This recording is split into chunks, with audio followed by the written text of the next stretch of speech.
suppress it.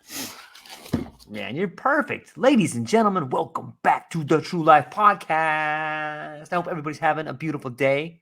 I hope that whether you're in Germany, whether you're in Hawaii, whether you're in the future, or if somehow you're listening to this in the past, I hope you're enjoying your time. Got an incredible show for you. Back to the podcast is the one and only Sebastián Marincolo, author, philosopher, incredible human, my friend, all over the board. He's an amazing individual. I'm going to throw it to him right over here. He could probably tell you exactly what he wants you to know about him. I'll throw it to him so he can introduce himself a little bit. Sebastián, how's it going, my friend? I'm great, thank you. Hey, thanks for the introduction. You forgot about my friend. Hold on. Oh, which one? Let's see. Yep. That's Rody.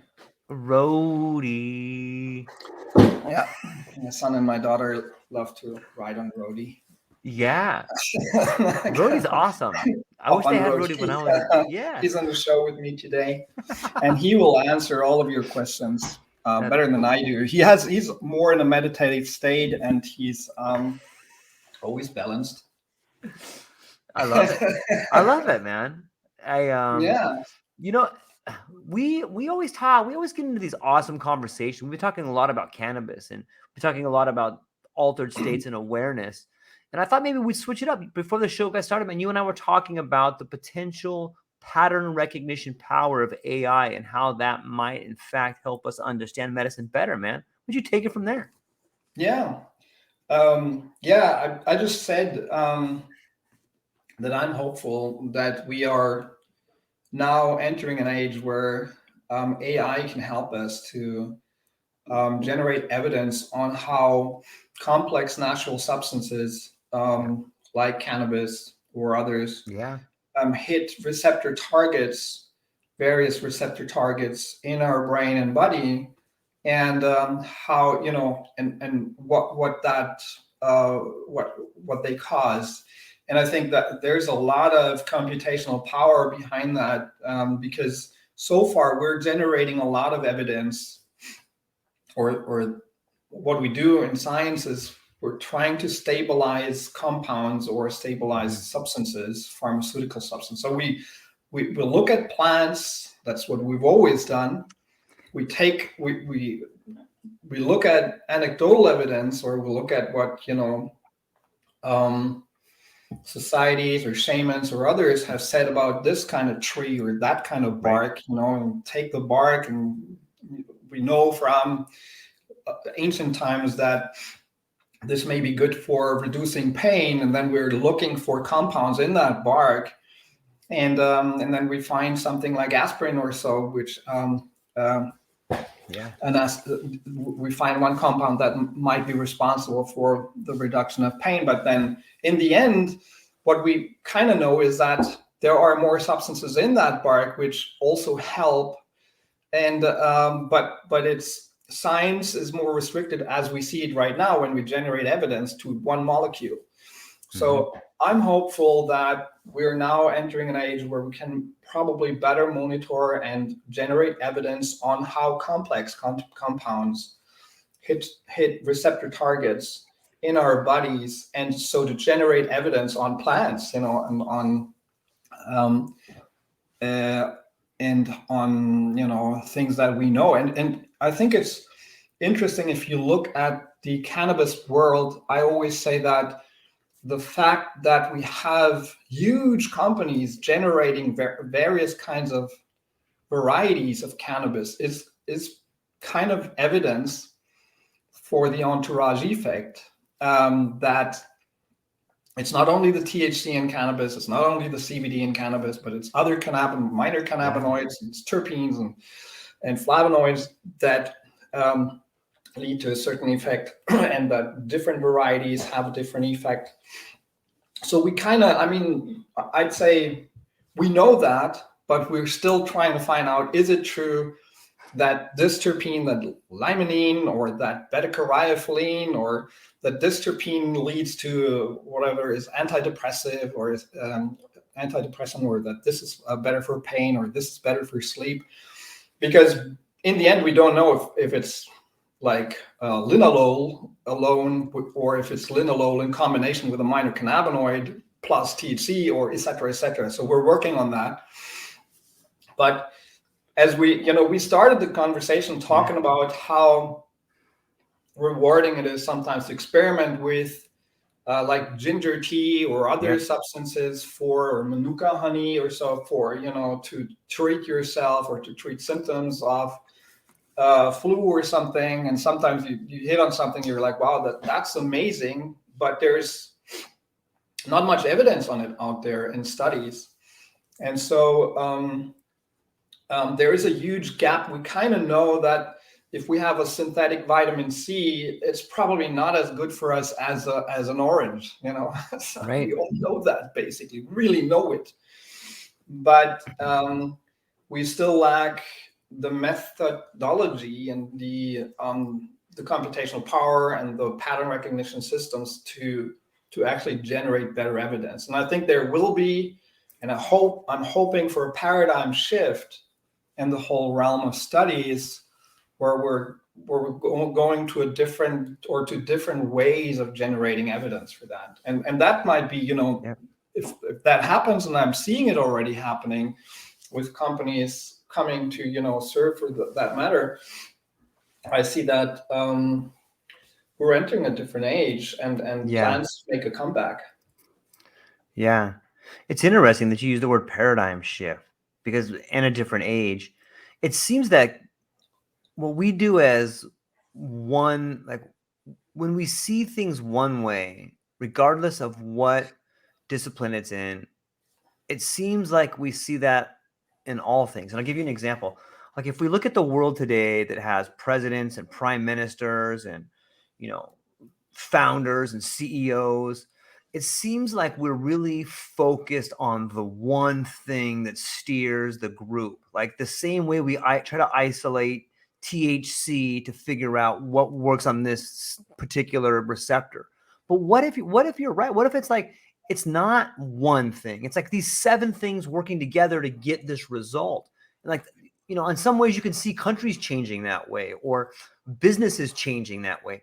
What if once we figure out, oh, it's all of us, can that be a paradigm shift? Like maybe we're getting this new lens in this new age to see that it's not one, it's all. Can that be a paradigm shift, or can you see that same sort of thing, or is that just crazy talk? No. That you have effects like the butterfly effect or so, where you see that a small, and especially in a world that is so hyper connected as we are now with the internet and with all the media, you see little ripples of energetic waves, so to say, happening in a place in Egypt or in that part of the world, and suddenly you have in the whole region, you have a revolution starting up, a democratic revolution or something. And so things are going fast, and they're not always leader driven. They're sometimes driven from little communities or people connecting. And so I think this is a fascinating world to live in, because because of that hyper connection and because of the speed of the traveling signals, things can change rapidly. And it's almost unpredictable. I mean, it's anything can happen. So, but in a way, that's kind of frightening, because there are a lot of dangers out there now, and with the climate change and nuclear weapons and the wars happening, et cetera, et cetera. But then also we have a lot of tools, and we have a lot of intelligence out there, and capabilities of people, of amazing people. And we have the fact that even, somebody who comes up, even somebody who's not a big CEO, not a billionaire, not a president, not a Nobel Prize winner, can start a revolution in Africa, because he uses the internet to build like a little windmill for his village to generate electricity. And then, thousands of communities do it, and they change, a lot. So I think that gives me hope. And I think it's a very empowering empowering perspective on what's happening in the world, because you know that you can make a difference, especially if you're connected to people, especially if you start interacting with others, and we're not isolated. So yeah, it blows my mind to think about how connected we are and how ripe for good ideas are out there. It seems like maybe not everyone, but it seems to me like the it's opening up for individuals to have decisions that can make big changes in the world. You know, like you said, if somebody comes up with this idea, they put it on the house, now they have a windmill. Like that could theoretically disrupt the general dynamics on some level. Maybe not general dynamics, but like you understand what I'm saying. Like an individual can come up and not get snuffed or pushed out of the way. And they have the real resources in front of them to begin building their idea, unlike never before. Yeah, absolutely. And so I looked into chaos theory a long time ago, and that's by the name of it, we think that it's a theory. It's a theory about dynamics that we see as chaotic and not predictable, but to a certain extent, there is a very complicated mathematical way to describe those systems and to look into things like the butterfly effect and other effects, or to look into what's called strange attractors, and where the systems tend to move to, and and I think we live in a world where we have to expect a lot of surprises, and we should always think of ourselves as being able to have a big effect on them. Yeah. And which is, for some, it's paradoxical, because also very often we feel so overwhelmed by everything that's hitting our senses, because it comes through, everywhere, with the media and with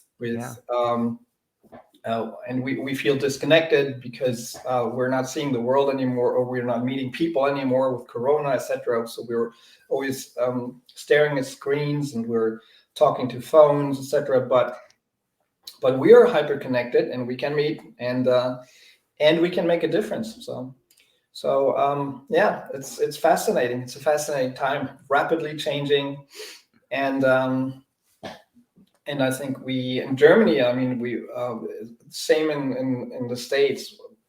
People went on the street now, like by the millions, I think, in the last weeks, because they found out that the right-wing party AfD collaborated with neo-Nazis, basically, and other like really right-wing forces to think about how to push out people here, how to deport people by the millions from Germany. Whoa. In secret meetings. So now finally, they're waking up, and people are like, enough is enough, because that party, the AfD, is under observation by the government. In some parts, it's already classified as radical and as right-wing radical, so now people are standing up and say, "This, we can't take this anymore." This party already has like 20% of the population on their side. So and now you can see how, because of those connections, because of social media, also people are becoming more aware of it, and they're standing up for their rights. So that's a good thing. There are a lot of other things that are not good, but we should be hopeful, and we should also always, if you feel like you have no power, or you feel like overwhelmed, get active. It's in your hands. One individual can make a huge difference now. Yeah, it's true. As a philosopher, do you look back on the past, and maybe you have some particular philosophers that you really admired, or you still admire today? Do you see the potential for chaos or war on the front as being elevated these days, or is it? I mean, is that on your mind at all? Being over there and seeing the far right come out like that, or just seeing the way the world is right now as a philosopher? Do you think that we're closer to war than we've ever been before, or do you think that's just how every generation is? I think we're getting very close, and of course, if you think about from a German perspective, if you think back to the Second World War and to the First World War, now the situation is, of course, much worse because we have all over the world we have weapons of mass destruction. Yeah. And if you're thinking about what happens if somebody drops a nuclear bomb somewhere, how will the population react? How will the world react? Will it radicalize everything? Are we prepared for that? That's, of course, a frightening vision. And but if you think about like the First or the Second World War, and how, especially in Germany, the younger generation, they were running, like they were frantic. They were like happy to run over France and to kill people because they thought it's the right thing. They had basically only one source of information. So propaganda had a really strong hold on them. And but now we're in a situation where we have multiple sources and we are at a completely different point of education. People have been brought up here and in most other countries. They have not been brought up in such an authoritarian way. And, the educational system is different. So we have different resources. So it's sad to see, and I think that's something that nobody predicted 20 years ago, that in countries like China or Russia, they're closing. So because we thought, we have that connectivity now, people can look all over the world and see what's happening and they get their information, but they're closing their systems to their propaganda. So that's a problem, of course, and also in the Western countries. I mean, you see the media landscape being dominated by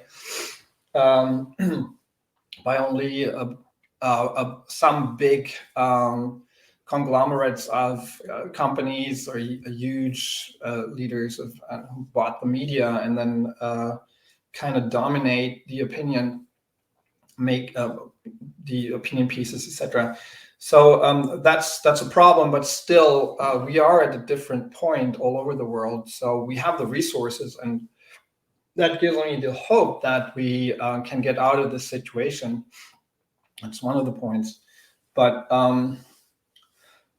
we have to be aware that we're close to we're having big problems. And we need to act. What role do you think?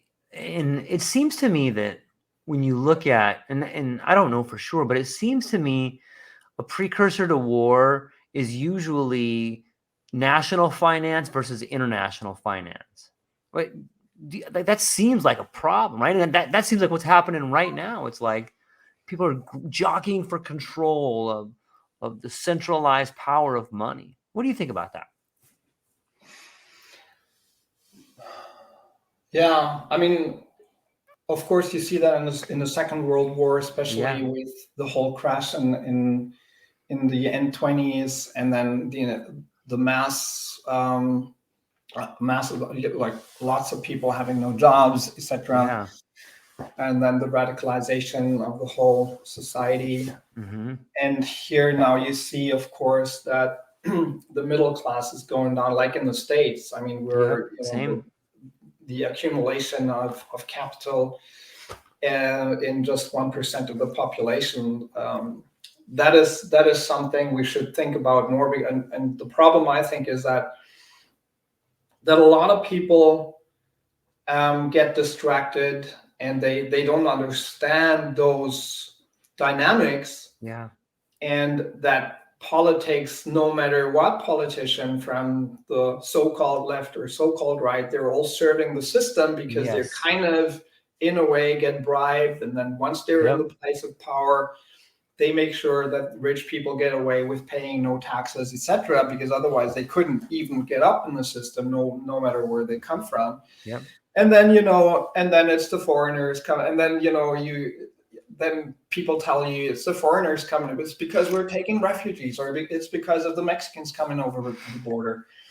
And I always tell people, of course, there are problems with people coming from different countries, but I don't think that economically that's the big problem.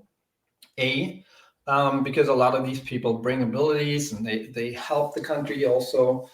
I've been in a lot of projects helping refugees also, and or as a photographer. And I always compare the situation to if you break it down in Germany. I'm not sure if we talked about that before. If we break it down in Germany and say, okay, we have I think 82 million people here. So let's break it down to a small village of 82 people. And now, if we talk about 1 million refugees, that's one person in that village. So we just shrink it proportionally. So now let's say we have a village of 82 people. Some of them are super rich, like 3. Some of them are rich. Some of them are really good middle class. And in Germany, some of them are poor. We have poor people also. And I couldn't give you exactly now the statistics on, how many people you have in there, but you get the idea. Now you have another village over there, and that's burning down for some reasons, of war, whatever, natural catastrophe. And then one person, which would be 1 million refugees in the bigger picture, one person comes over to that village. And then there are some people in that village, some media, some people who tell you, all our fucking problems are because of that guy who also has green skin and not blue skin, right, like we do. Right. Right. And it's ridiculous. So we have to feed that guy now? All our problems come from that guy. Really? So, your question, of course, is right. We have to think about another paradigm shift in how, because I think it did sink in. Yeah. And especially in the States, I remember it did sink in that we feel that it's natural, that this system is as it should be, that there are billionaires and they shouldn't pay tax and it's all okay. And because if we make them pay tax and they go to a different country, and then we don't have, the factories here anymore, and we cannot, survive in that. No, we need international rules for the system to be just and for a better distribution of wealth. So we need completely different rules in place. I always remember when I studied in North Carolina, I walked down the street and I saw some people who lived on the street, and a guy who was literally sleeping on cardboard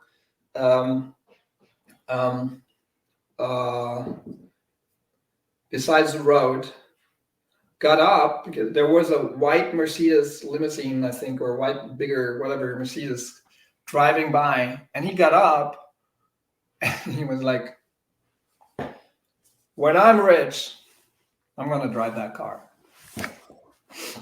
Nice.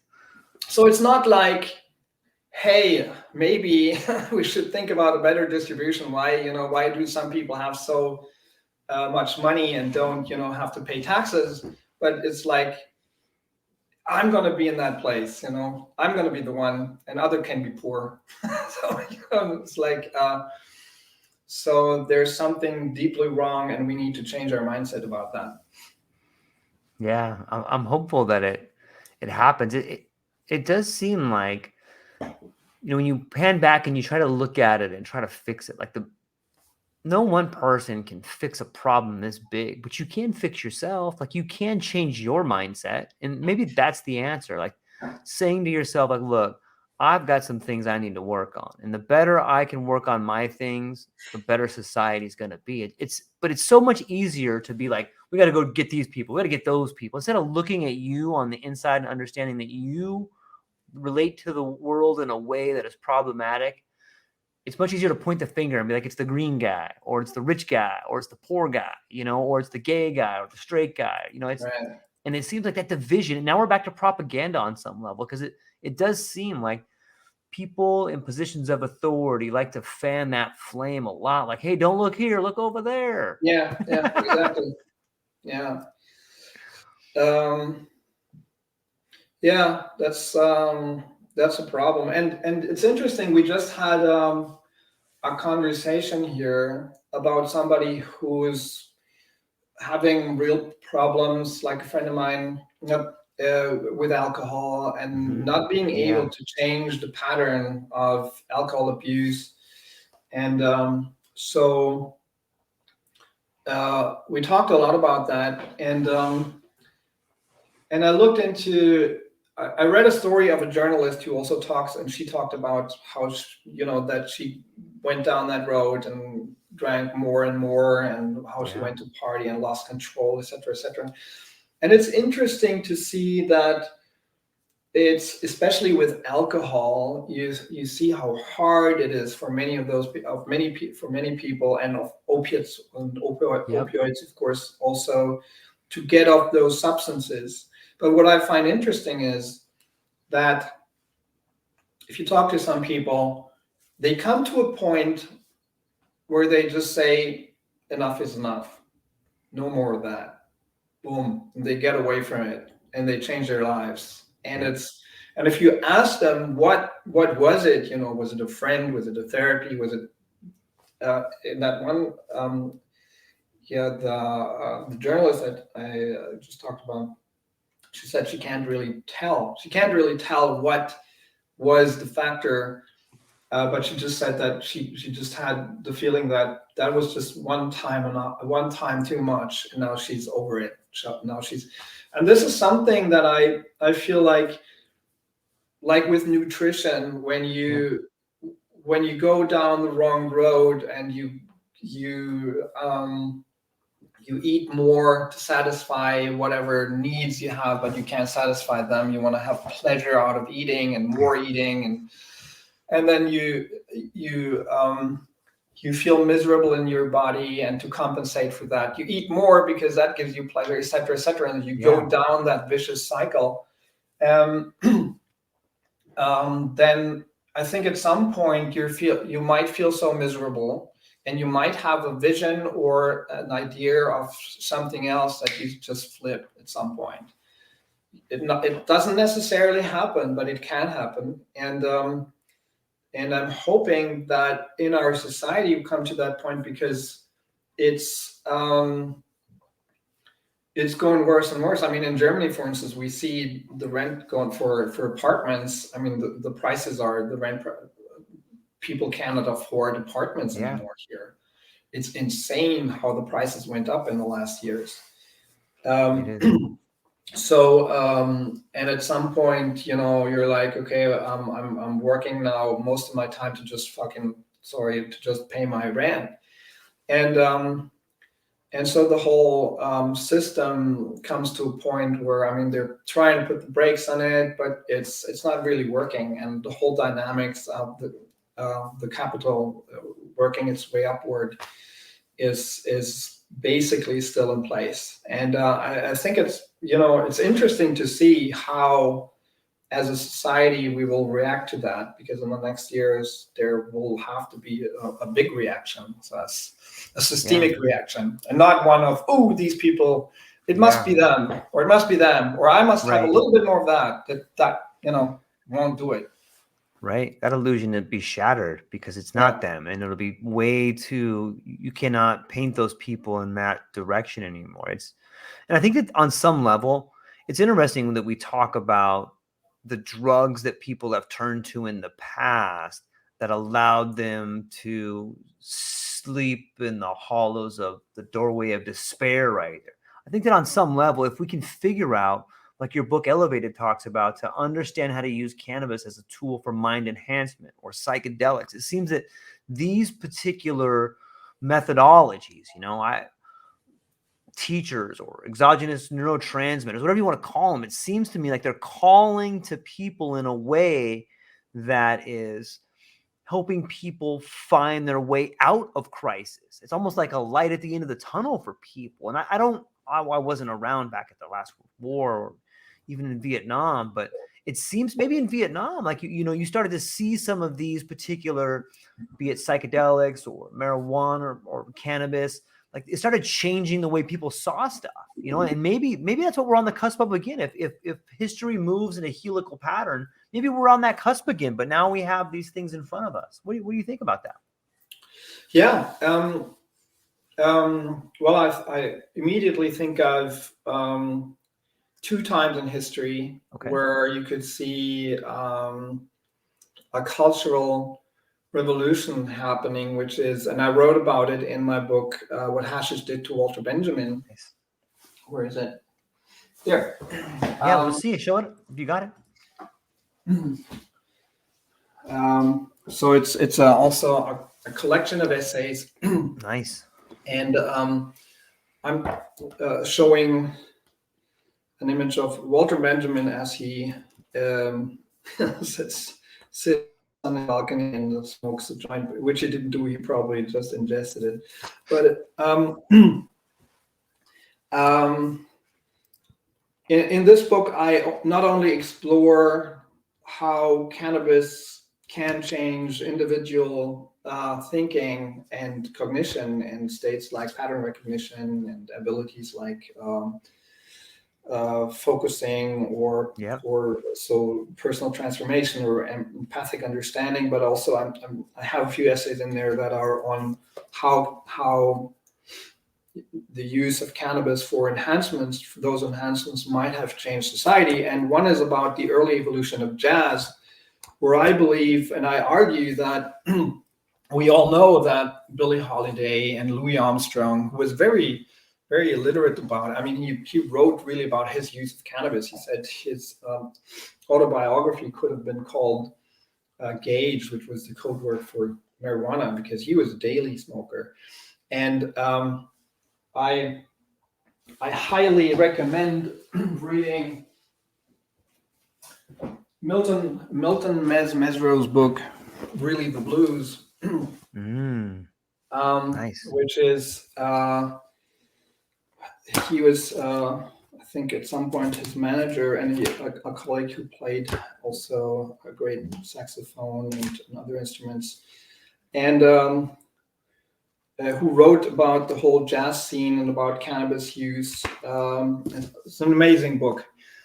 And I believe that if you look at the transition from blues music to jazz musicians really moving from the South to places in New York or the other big cities really had to work under tough conditions. And I read stories about, how they left their apartment and then to leave their wives alone because they had to hustle and they had to, prostitute themselves to help them to survive, etc. So that was a tough time. And then comes cannabis, and the music turns from blues into swing music and gives them energy and helps them to overcome their traumas. Wow. Helps them, and that's in really the blues, Mesro, how they're connecting on stage empathically, how also they're connecting to the crowd, how white and how the black jazz musicians and white people in New Orleans connect in clubs, even during a time of the Jim Crow laws, which was the problem then, because people like Harry Anslinger said we need to we need to crack down on that can't happen. And how cannabis helped them to how cannabis got people like Louis Armstrong in the flow and helped them to scat and to improvise on stage and go fast, like you see it in the whole hip hop community still. Yeah. And and that led to a huge change in society. Suddenly there is a vibrant music, which is still, in terms of think of cultural heritage, which is still one of the most important things I think coming out out of the States also, the whole evolution of jazz, and the early evolution of jazz going to, with the swing and the vibes and the dancing. It's like an explosion of joy, creativity, empathy, and brilliance. And that's amazing to see. That we tend to forget that because people don't know the details so much about that. But there's so many jazz musicians who smoke cannabis, and we have people like Milton Mesro, who was famous for his mez rolls, which were like really high standard cannabis joints. He was also a dealer in Harlem. And so that was, for instance, that's a very interesting story to look at. And then, of course, it's an interesting story to look at how cannabis and LSD and other substances led to what happened in the 60s. I mean, that's a big discussion still, but I think it's kind of obvious that some of those things happened there. And I wrote I'm not sure if we talked about that. Did we talk about the LSD conference with Albert Hoffman that I went to? Yeah, where the guys got up and people were dancing, and everyone kind of looked at them like they were freaks. And then all of a sudden, that's where I felt all that, where everybody's sitting there, and then suddenly there is this music, meditative, and it's kind of opening people up, and suddenly those strong, like the invisible inhibitions of people and the values they have, suddenly everything is kind of shaken up and breaking up, and people start moving and doing different things, and suddenly the whole crowd is different. This is something that gives me hope. This can happen. It doesn't necessarily have to happen, but it's something that can happen in a society that's so well connected. I think there's a lot of evidence for it. I was thinking today about this whole psychedelic renaissance that we're in, and I looked back and started thinking about some of the bands and the electric Kool-Aid acid test and all of these people that started finding their way into the first wave that came up in the 60s. And I thought to myself, I wonder what was the average age of the boomer when that popped off. Because we have this other class coming up, like the Zoomers, that are another big class. And isn't it interesting that psychedelics are finding their way in? I wonder if there's a correlation between the average age of the boomers when the first psychedelic movement exploded and where the next generation, this next big generation, is right now. Because it seems like we're, every 100 years, you got 19, 20, 20, 20. You have like these big, and even that book, The Fourth Turning, talks about these generational patterns that happen. It's interesting to think about. What's your take on like that generational rhyming, especially with psychedelics involved? Yeah, I'm sure that is a big factor in how the dynamics plays out. And of course, but there are many other factors involved on where the society is, and because if you look, for instance, at the cannabis prohibition, marijuana prohibition, we see the cannabis prohibition,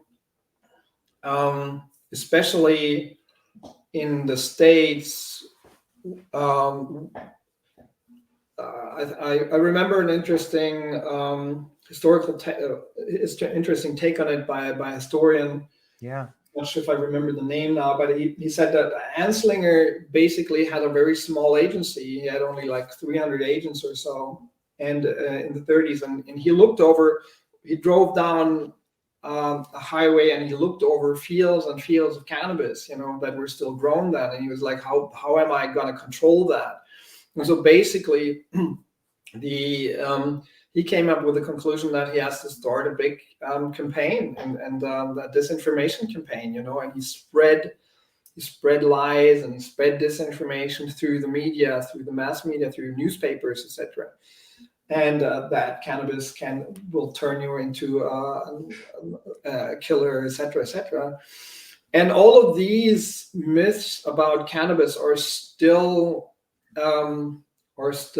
active, and they still have their effects today. So I think if you look at what you were talking about, those generational observations and the age observations, I'm pretty sure you're totally right about that. That's a big factor, and we see things coming back, and we see that being a factor in the dynamics. But then, for instance, it's also a factor in the dynamics of how societies have been taught about things and how disinformation has been spread, and how these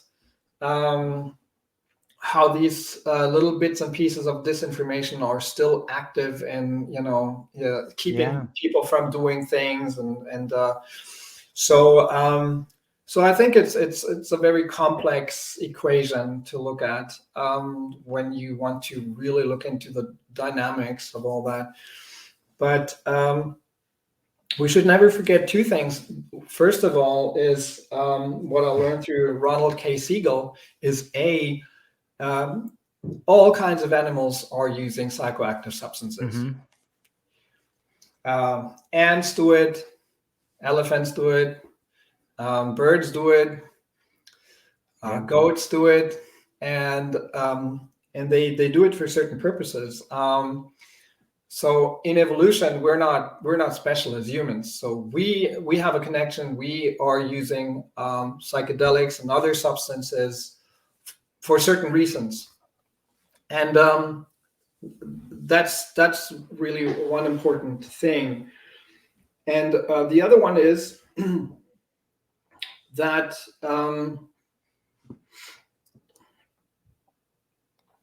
let me think. I'm not sure if I lost the thread. Yeah, take your time.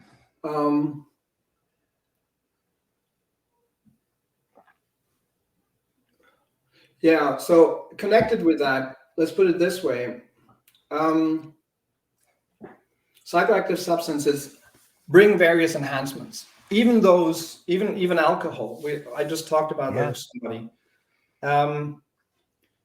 For instance, alcohol, for some people, alcohol helps them. If they drink alcohol, it helps them to focus, to get in the flow, to lose their inhibitions. Yeah.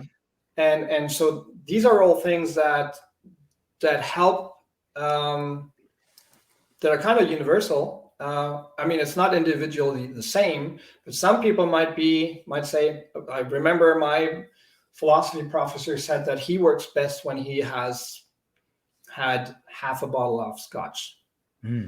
World famous professor, and he said he's really focused. He's in the flow. He can think. He can write. He's at his best then. And which is not my recommendation for alcohol, but which is just to say, if you want to understand why people use it, or even abuse it, or even die on it, they might do it because it helps them.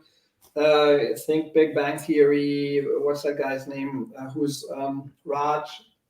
Who's using it for his anxiety, social anxiety, etc. And so this is also a factor that's always there, that people are looking, like the evolutionary perspective and on the individual perspective. If you look at how people are using those substances, they help them for various things. And you then have to look at the society and what the society imposes on people. We now have a lot of stress. I mean, people are stressed by the informational environment, by the demands of modern life, by the velocity of everything happening, the changes, by not being able to support a family, by losing a job, etc., etc. Yeah. So one of the things that they're looking for is something to help them deal with the stress, to cope.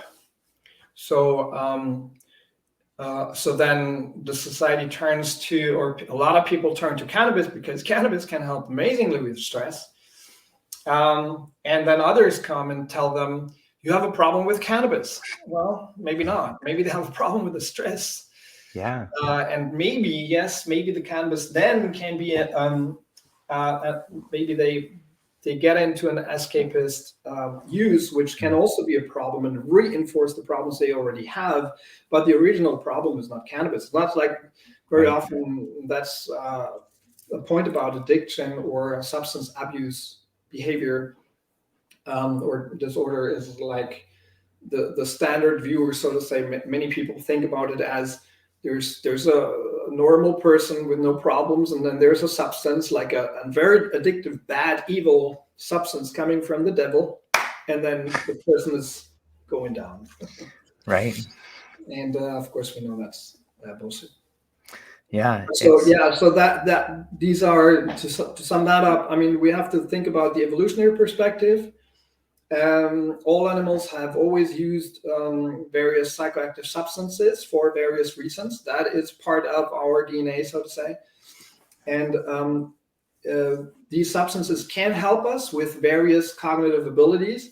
But of course, we need to understand and we need to intelligently work with that, because even if alcohol, for instance, helps me to focus as a writer, for instance, I have to be aware that it destroys my health to a certain extent, and then I have to make a choice. That's an advantage with cannabis. It's not toxic in that sense, and so we need to have intelligent regulations, and we need to have intelligent individual approaches to it, which is why I wrote The Art of the High, which is to help people to use a high for those mental enhancements, and to get away from abuse, and to really control the risks better.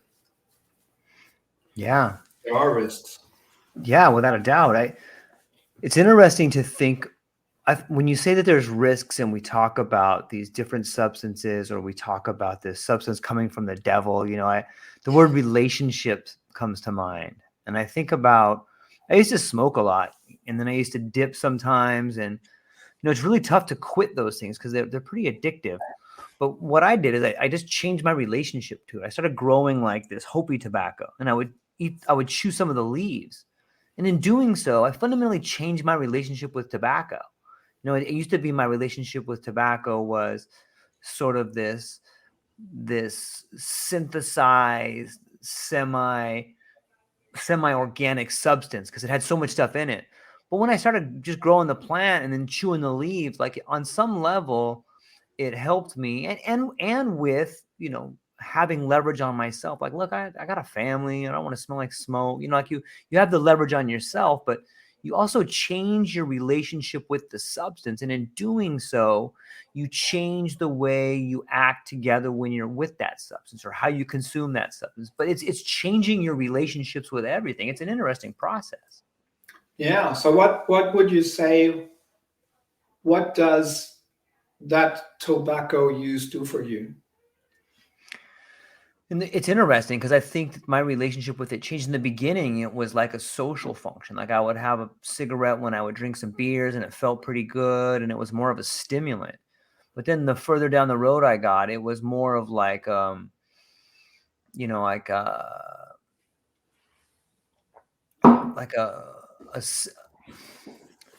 of like a calming, like a sedative. I don't know if you can say it's more of like a satisfying sedative. Not that I was going to fall asleep, but it was more like a focusing, mellowing out than it was more of like a woo, I'm partying and stuff like that. So, maybe there's something that happens along the lines inside your body that changes as well. What about you? What do you think? Well, I'm asking because I think I'd like to make a general point about it. I think it's important to become aware, to reflectively think about your use of substances, but not only your use of substances, but also of media, because addictions run all over the place. We usually think of addictions in terms of substances, but of course we're addicted to whatever, shopping, to internet, to social media, etc. And think about people who, reports of people who visit friends, and then they're like, oh, I have to go to the toilet, but they don't really have to go to the toilet, but they need to check their Facebook or something obsessively. So, and I think it's really important to be aware of it, what you are using, whatever, alcohol or cannabis or LSD or television or whatever for. Yep. And then to look into the risk benefit analysis, or the whole, how much does it help me and what does it take away from me? So is it really good for me to watch? I'm working until 11 in the evening or PM, and then I need to come down and I'm watching news on television or something, and I go to bed with all the negativity of whatever. Yeah. But I'm I need to stop my, like, the whole internal, the whole thinking and obsessing about problems. So I think in Castaneda's word, I'm stopping the world. I'm trying to stop the world by watching the most negative things about the world.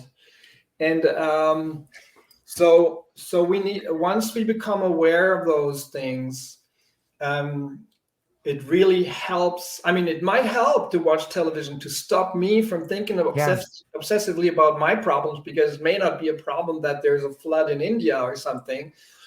But then I should think about, is that really how you want to stop? Or maybe you want to do a meditation. Maybe that's a better way to come down. And I think it's the same with substances. And if you think about, if you come to the conclusion, well, this kind of tobacco use is, I'm doing it for whatever, relaxation, for focus, for the taste experience, then you can also make a better choice about whether you want to keep that. You're like, well, the taste experience is so important to me that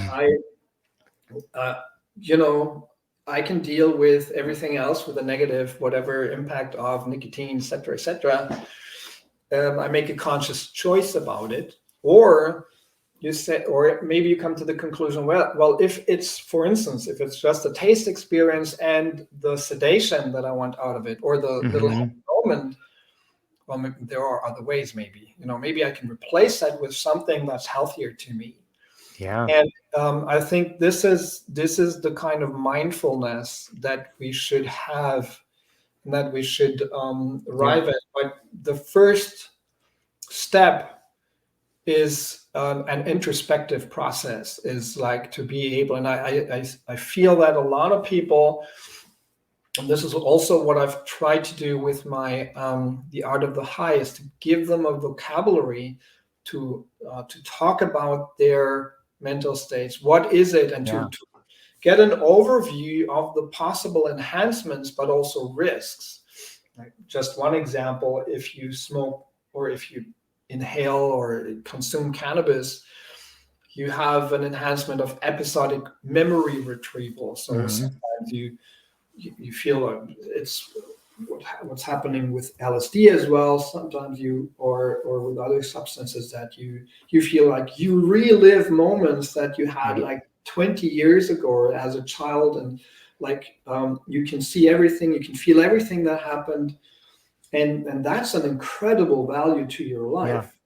Now, again, once you understand that, and once you are able to conceptualize that, you can put it on your list and say, see, this is something that cannabis gives me, and or whatever substance gives me.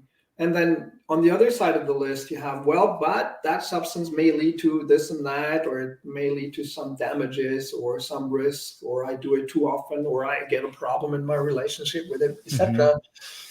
And then you can come to a better evaluation of your use, and whether you should maybe replace it.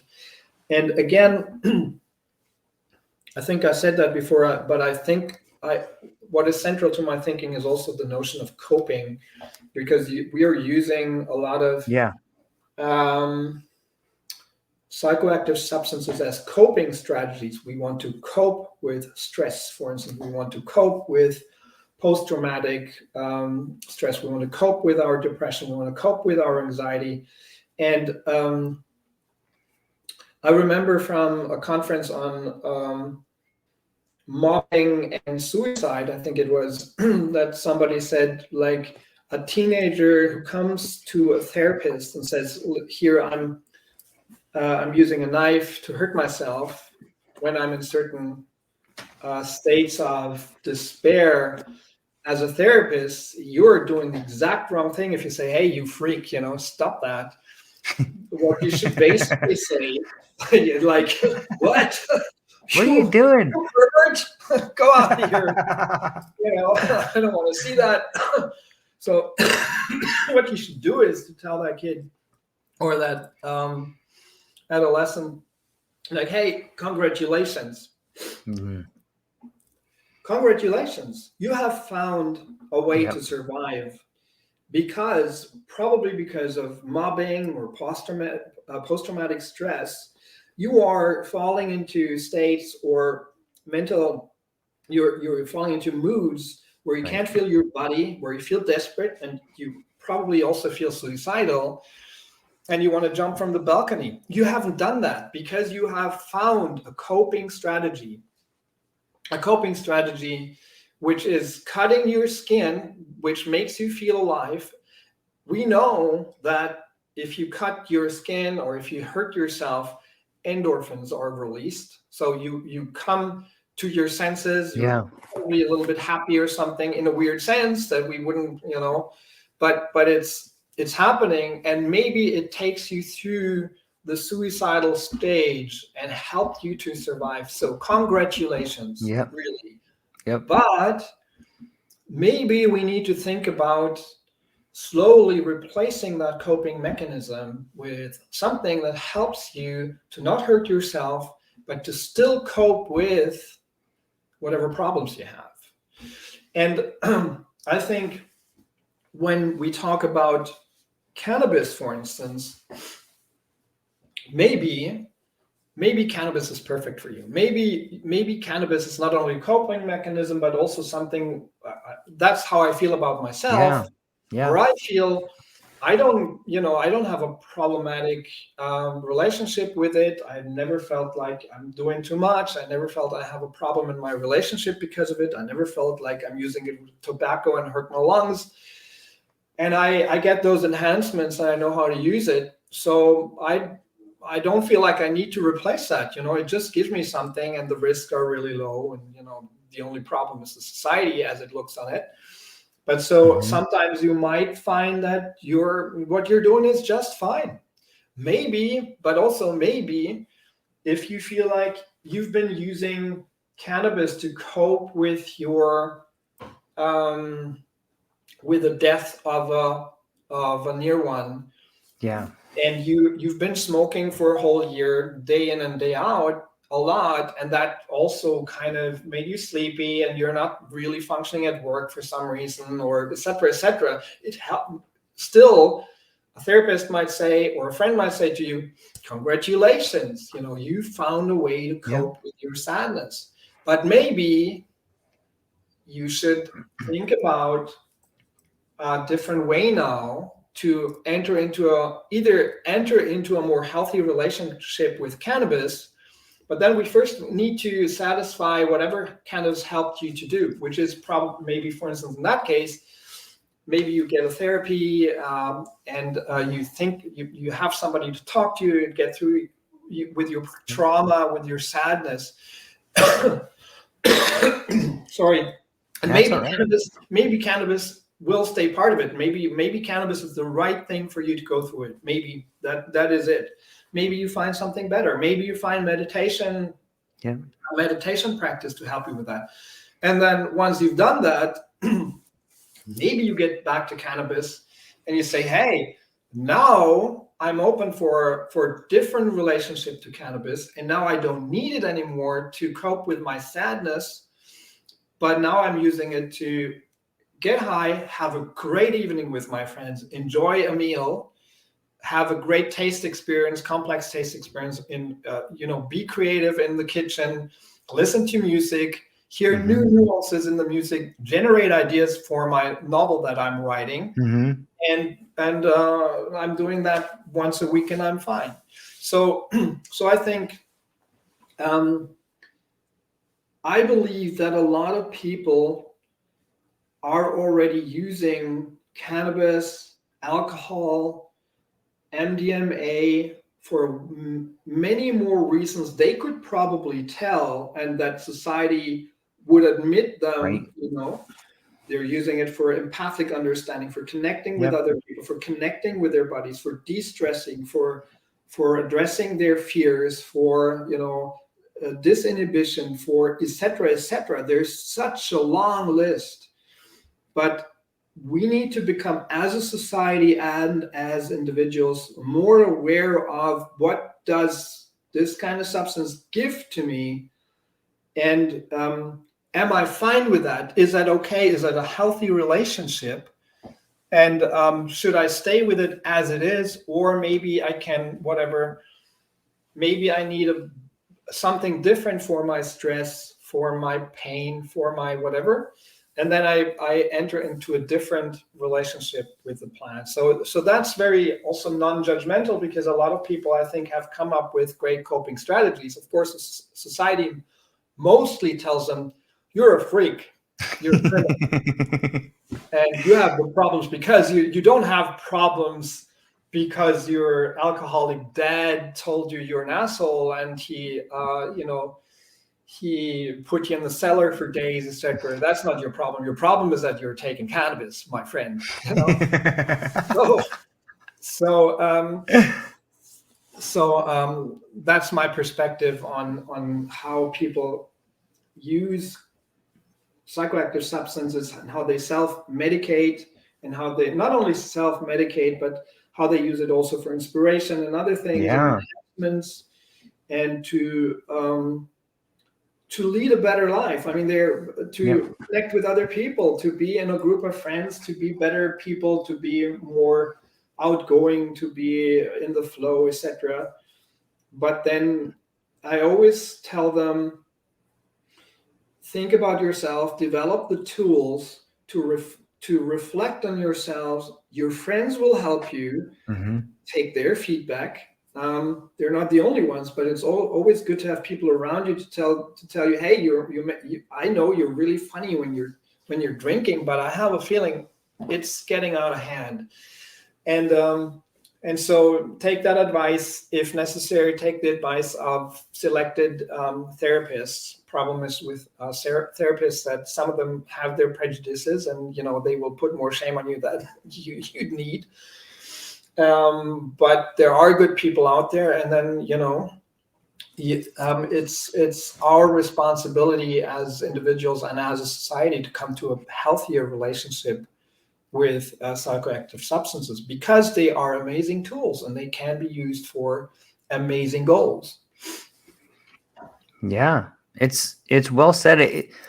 There's also an interesting thing that happens when you begin seeing the world in a different way. Like maybe you start a relationship with cannabis or psychedelics, and you start seeing, or you become more aware of what's happening. Like, I don't want to do this anymore. Maybe instead of quitting cannabis, you quit your job. Right. That can make people, that can make people around you a little nervous, and then they want to recondition you. Hey, what do you do? Well, look what you just did. Do you look? Is this fair for your family? Look what you just did, you knucklehead. This is all wrong. What they're really saying is like, you're making me pretty nervous over here, thinking I'm doing the wrong thing. Yeah, absolutely. And that can be hard if you're the individual who like had this glimpse of clarity, like, oh my God, I can't do this anymore. And then all of a sudden you stop using cannabis. You're like, okay, maybe I just was using too much cannabis. But really what you saw was a better future for yourself. And society, sometimes it doesn't. Psychedelics and cannabis are a substance that make people around you flip out when you take it. I just had an interesting conversation yesterday. I went to a family reunion, 90th birthday of my aunt. Oh, congratulations. And I talked to somebody in my family who's a psychiatrist. I met her for the first time, and she told me, oh yeah, I heard about your book. I'm kind of like, I don't know, because in Germany, so especially the psychiatrists, I know that from working in the medical realm, the psychiatrist associations are very critical about cannabis and addiction, cannabis and psychosis, etc. They are like they're really They drink the Kool-Aid. They're rejecting the whole issue. They're like, no, you can't even appear on our whatever. We That's tried so to get crazy. in a discussion. They were like, we don't even want to hear about it. It's like, That blows my okay, mind. all right. So it's like, Yeah, exactly what it is. That doesn't seem like very adult. They should disqualify him. Yeah, I don't want to yell. I heard it's dangerous, and I don't want to know about it. So yeah, okay. And then she asked me about what I'm doing. We met for the first time. She's very nice. So it's not like. But then we ended up, and the dynamics ended up a little bit like what you expect from a psychiatrist. She's asking, and she's not giving you she's not telling you, hey, you're a neurotic whatever bastard. That's not a psychiatrist, but she's asking questions that go in a certain direction, right? Telling you. Yes. Sorry. So she was directing me to, and I could see that my point of view kind of challenges, of course, her fears, worldview about cannabis, etc.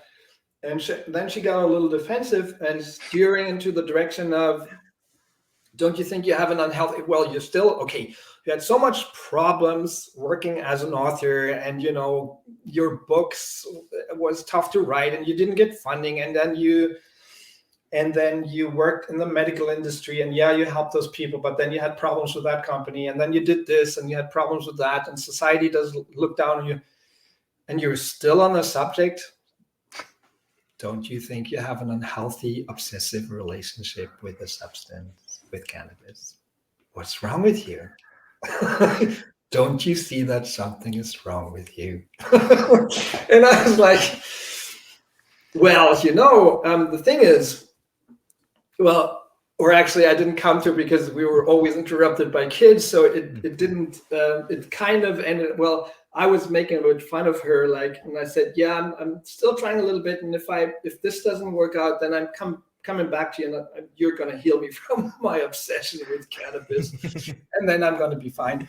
And we laughed. So it was a cool conversation. But I think that's an interesting encounter, because I think that so many of us who are working in the psychedelic space have those encounters. Yeah. And it's, and from my point of view, I try to put my real response in a nutshell now is that I started to work on the subject because I felt like cannabis gives me something, but also my research focus was always on consciousness. Then I found, reading all the literature that I found on it, that cannabis can lead temporarily to all those enhancements of empathic understanding, introspection, pattern recognition, attention patterns, episodic memory retrieval, fast associative thinking, creativity, the sexual experience, etc., insights, spontaneous insights, a really interesting phenomenon. This was the focus of my first book, High Insights on Marijuana. And then later I got more into the endocannabinoid system, finding that this is that we have all those modulations probably because cannabis affects one of the most, if not the most important system for maintaining health in the body and mind, which is the endocannabinoid system. And it led me to my research coming to the hypothesis, which I have been elevated, that probably we underestimate how important the endocannabinoid system is in the architecture of all those abilities: pattern recognition, memory, episodic memory retrieval, empathic understanding, and that the endocannabinoid system might play a huge role in that. So as a scientist working in the field of basic science, which I had to finance through other jobs because, of course, nobody gave me money for that, I found it hugely rewarding because that took me into the the nature of consciousness more than anything else that I've done. And I had the privilege to work at really, or to learn from the best in that field.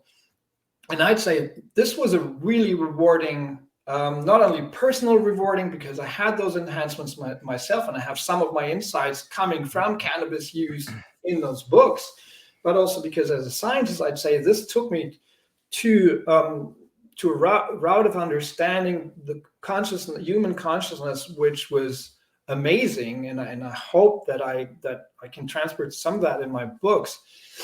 But also, as a philosopher, you usually don't expect to have a big effect on the world.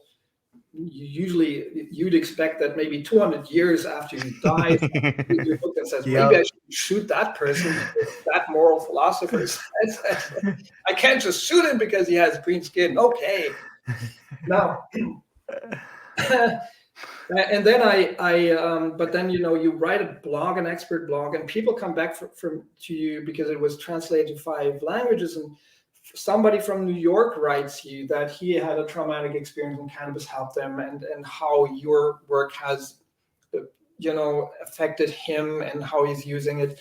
And you see that actually have an effect on people. And then I worked in the medical industry and helped to educate hundreds of doctors. And I brought in doctors from Canada to Germany to really show doctors here who were not believing in the whole studies and etc., but they heard it then from doctors who had thousands of medical patients in the cannabis realm, who told them how it works, and they heard it from colleague to colleague. And then suddenly you see, okay, I started in 2017 when we had 1,000 patients in Germany. Now we have, I don't know, 100, 150,000 patients. I kind of lost track. It's getting up, and all those people have a fundamental effect on their lives. I mean, those medical patients, most of them, for them, cannabis use changed their lives if it's the effect on their pain or whatever. Yeah. So it's hugely rewarding to work in that field, but you always have to confront people who tell you, you're still on that, are you not in an unhealthy relationship? And why are you doing that? You could build a house with, selling tires or cars or guns. Yep. Yeah. So I thought that was an interesting conversation yesterday. Yeah, it reminds me of the inner dialogue sometimes, of the old ideas that come up to you that no longer work. And so how do you deal with that? Like, okay, you have this thought that comes up, yes, and yes, but that doesn't work for these 10 reasons, and it just seems like so outside is so inside. And sometimes you will bump up against the people that are like, listen, don't you see don't you see this? You're like, yeah, of course I see that, and I'm still doing it. Like, that's how much I believe in it. Like, and people are like, you're out of your mind. What's wrong with you? But when I look back at some of the people that I admire the most, whether it's, you wrote about Armstrong and Benjamin and and there's so many great things in the books that you wrote about people who, Carl Sagan, Grinspoon, all these people that believed in something in this relationship, regardless of what everyone around them said. And some people had the weight of the world on them, and they still move forward, and it still helped them. And sometimes it helped them through the most difficult times. If you find something in your life that is a real ally like that, it's hard to explain it to people who have never had that relationship. I think that's what a lot of people aren't getting, whether it's the psychiatrist, or if you look at psychedelics today, there's a lot of people who are trying to help people with psychedelics have never taken a psychedelic, so that they can read the literature, but they don't thoroughly understand the experience. Yeah, true that. And I believe it's important. I talked about the evolutionary perspective before, that all animals are using psychoactive substances. And then to tell people you are talking to to make them understand, because they're trying to use the drug, especially in the German language, a drug. In English, you have still drugstore and terminology being used in a bit more innocent way. In Germany, a drug is always like a pharmaceutical substance or an illegal drug. So we kind of, in Germany, even journalists from all places would use alcohol and drugs. Alcohol, for instance, in Germany is not a drug. It's not a drug. That's so crazy. Same in the US, they have drugs and alcohol. Alcohol is a drug. Like, what are you guys talking about? Why do they separate that? It's one of the hardest drugs. Yeah. But so I remember, I'm not sure if I told that anecdote before. I was standing and talking to that one guy, and he asked me what are you doing, and I told him about my books, etc. And he's like, well, I can't say much about it because I've never used the drug.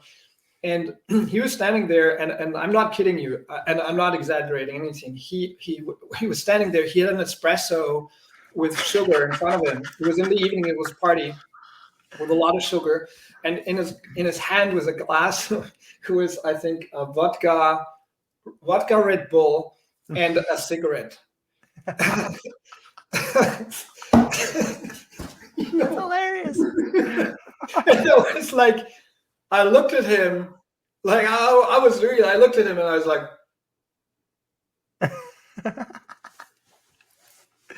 is there a camera around here? Right? Are you filming me? Really? You've never used a drug? And he's like, no, I've never used a drug.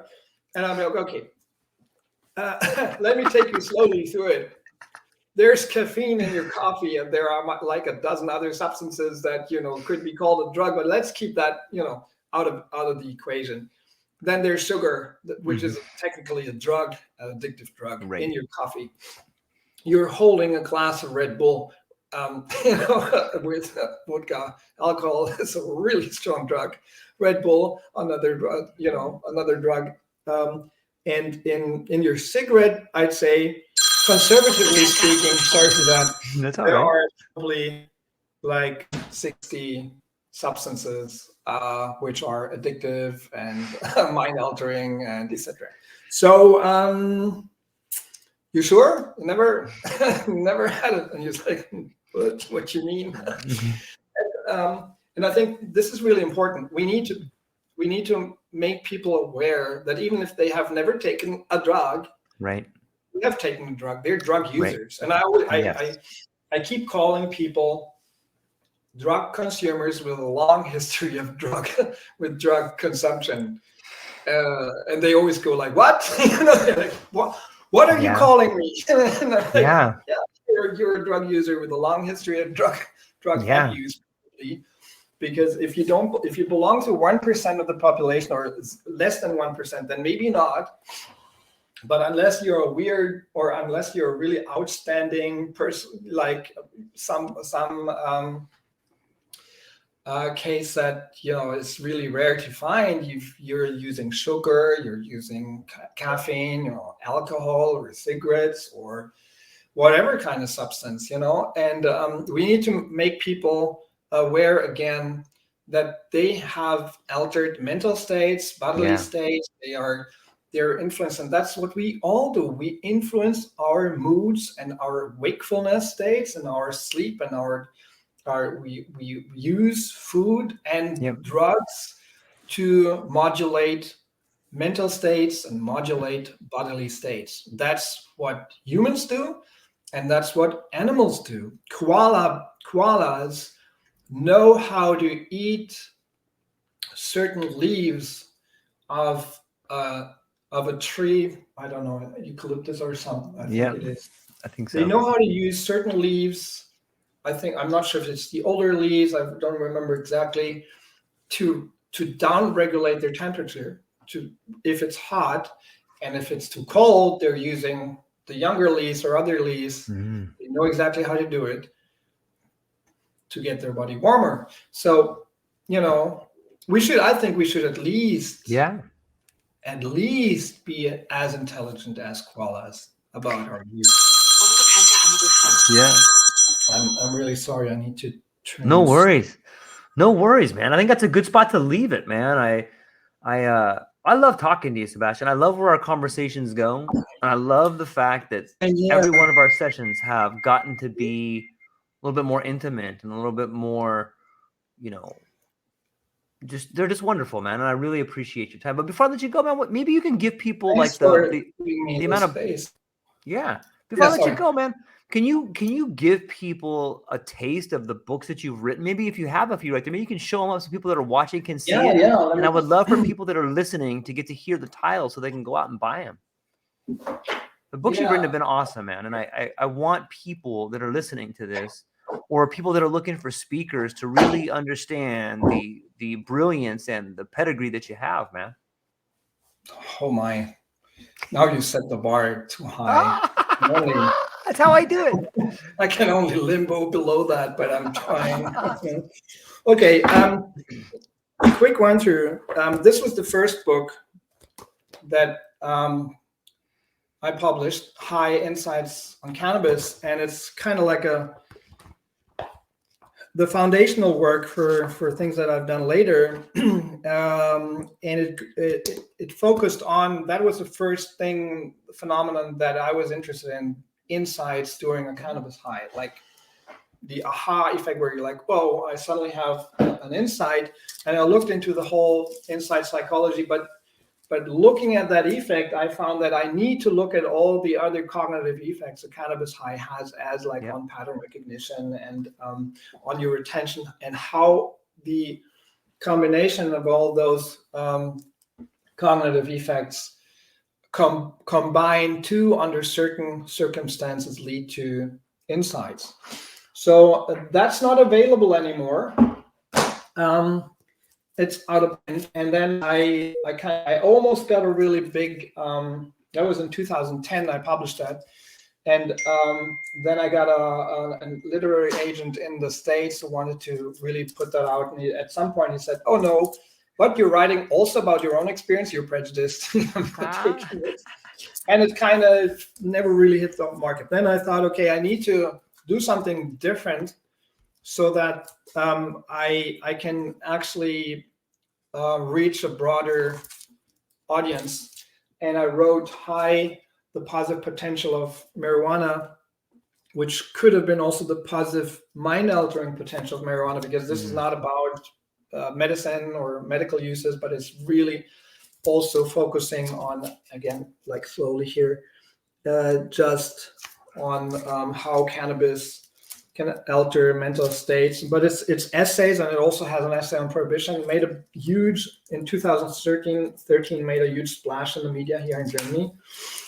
And I thought a lot about how do I write this book, and I put it in shorter essays. It's much easier to read, and it contains a series of photos that I've taken here, for instance, of a cannabis seed. Oh yeah. And then on another cannabis seed, where I wanted to show people also how different the genetics are, even on the visual level. It's easy to see that that there are different varieties. And so the photography helped me a lot to explain many things about cannabis that helped my my message get out my message. So, and also the photography helped me to get in the media. And because if you look at the media, also the imagery is always the same about cannabis, like people smoking a joint and very stereotypical people of, etc. So I wanted, that was important for me also to put out different imagery, and imagery that's much more enlightening and giving people a different sense of what the whole thing is about. Then I published The Art of the High, your guide to using cannabis for an outstanding life. No, that's not true. I'm sorry. How dare you? That came out before 2015. What Hashish Did to Walter Benjamin. I talked about that book before. It's also about, it's like 20 more essays on cannabis, including an essay on Carl Sagan and about John Lennon and the body image perception, for instance, but also about how cannabis probably affected society through luminaries like Benjamin. Yep. Then came this one, The Art of the High, in 2021, which I published also in German and English, and it's a guide to using cannabis for an outstanding life. So it's a very short and easy reading that introduces readers, beginners, but also experienced cannabis users to it's like a really how-to guide, how to use cannabis for various mind enhancements, including something about dosing and something about choosing varieties and sativa indica, and if that still makes sense, and those information you need to make a decision on how to use cannabis. But it's also, again, it's not about medical uses, it's really about enhancement uses. And the last book I published in last year for Hilarious Press, or with Hilarious Press, is Elevated: Cannabis as a Tool for Mind Enhancement, which is based on my German book High, on this one, but it's a much more in-depth exploration. It's still written in a popular scientist style, popular science style, so it's I think good to read, but it's much more detailed about the cannabis enhancements. It also has an article on the cannabis prohibition, but I think that's the one to read now if you want to get a good overview of. It doesn't contain everything in my research, but it's a good overview of my work, I think, and an in-depth exploration of and also new stuff, new essays, 3 new essays on cannabis and addiction and the endocannabinoid system, the hypothesis that I put out on the endocannabinoid system being probably one of the most important systems that underlie the most complex, and that's, I think, I'll leave you all with that thought. I find it also, we come back to artificial intelligence now. I find it interesting that we are seeing enhancements of the most complicated core human abilities and highest developed core human abilities during a high, creativity, and most defining human abilities, mental abilities, creativity, introspection, empathy, and our ability to come up with great insights. Yeah, that makes me think. So, and the endocannabinoid system might be underlying all those most complex human abilities and might be an important factor in sustaining those abilities. So so that's Elevated. And again, as a society, we have suppressed, prohibited this plant for 100 years or so. So that may give us something to think about too. Yeah, isn't it interesting that over that same period of time, we've had a lack in creativity, a lack of introspection, a lack of empathy. It's like that. Yeah. It's kind of fit right on top of each other, isn't it? Yeah. So, ladies and gentlemen, I hope that you have a beautiful week. I hope that you realize no matter what's going on out in the world, you can become a better version of yourself. I hope you understand your relationships, and I hope you choose to rise above the riffraff and find a way to make your life beautiful. And you can do it. Maybe it's as easy as getting up 5 minutes earlier, or going for a walk, or telling someone you love them. I hope you choose to do all of those things. That's all we got. Go down to the show notes. Check out Sebastian. His website will be down there. Wait, where can people find you, Sebastian? You still got the same. I know you got a website. Can you put that out there for people? Yeah, it's Sebastián Marincolo .de, and I'm working on my blog currently. I'm gonna put it up again soon, but it contains a lot of information on my books, and you get all the links to my work there and all the information. Yeah. And I know a few people have been they've been hitting me up looking for you. Are you still consulting and going out? I don't know. I think you were coming to Canada or the US. I don't know if you've came or you're gone, or if someone wanted you to come and speak at an event, is that something they could do by reaching out to you, or you? Y'all book Yeah, definitely reach out to me, and I'm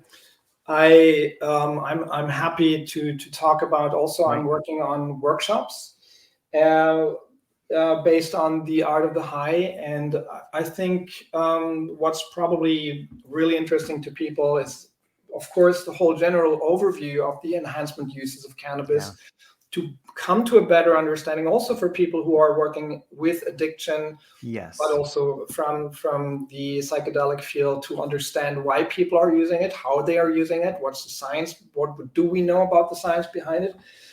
But I'm also specialized on, a part of that is to how to use cannabis for creativity. And I think it's a very complicated matter, but there are some easy ways to help people, if you're a musician, if you're a writer or so, to come to a really better and incredibly productive way to work with cannabis as a mind enhancement tool for creativity. And so if I'm working on to prepare workshops for that too. So if you're interested, please just reach out to me and we'll see. Yeah, I know Psychedelic Science 2025 is coming up, and my friend Ben is watching. You should get Sebastian over there to be giving presentations, man. I think that I think there's so much that people could benefit from your work, and you always seem to be 5 steps ahead, man. It's always a pleasure talking to you, and I hope everybody goes down to the show notes, checks out Sebastian. That's all we got for today, ladies and gentlemen. I hope you have a beautiful day. Aloha. Thank you.